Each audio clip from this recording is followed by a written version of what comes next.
Let's start with the conversion ticket. This is the place where we're going to establish our conversion rate and average sale goals. It's pretty straightforward.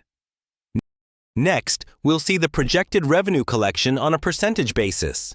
It integrates this information into the call setup data, dialing in a revenue number automatically. Here we can see the estimated dispatch calls, which we've pulled from our previous call setup screen. Here we have the total money calls. This number is derived from our conversion rate applied to the estimated dispatch calls. Now, let's talk about your average sale. It's a good idea to consider historical data from the last 2 or 3 years. What was your average sale during that period? Go ahead and enter that information. If you have plans or strategies to boost your average sale from previous years, you can revisit this later. Start by understanding what historical performance tells you, and then use action planning to see how you can elevate it and hold accountability. Here, we're going to use a 52% conversion rate, which is a solid industry benchmark. The conversion rate can vary by area and trade group. Generally, a 50 to 60% conversion rate on services should be your minimum standard. Falling below this might mean you're running an unsustainable number of calls or could be heading towards business trouble. If you're uncertain, stay within that range, but also consult with your coach and review your historical data to ensure you meet at least the minimum standard. If you're not meeting this standard, consider implementing action plans to improve. This is where you'll input your conversion rate. Here, we've set it at 52%. With a 52% conversion rate, we get 2,443 money calls. That's the number of calls where we'll generate revenue. We sourced our average sale from historical data.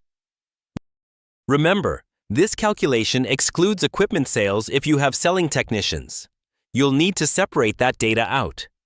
We're focusing on service-related revenue here. We're specifically looking at service-related revenue. The average sale is set at $638. Easy as that. This calculation will result in $1.5 million in revenue. See how that flows? Simple, isn't it? Now, turning to HVAC installs, we're looking at estimated sales calls of 783.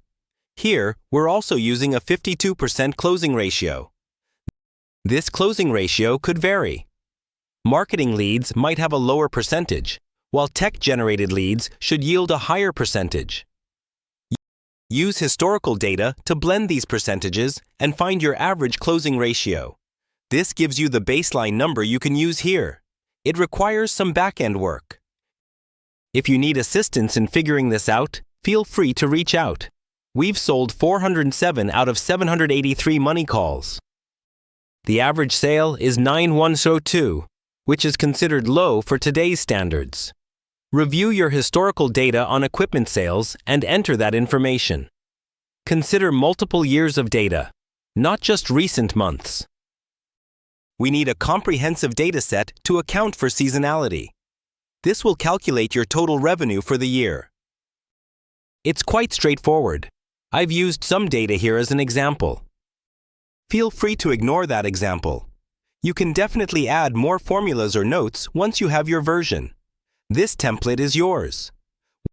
Once you make your copy, you have full editing capabilities. If something breaks, you can always download it again. No worries. Feel free to customize. That's the conversion ticket screen.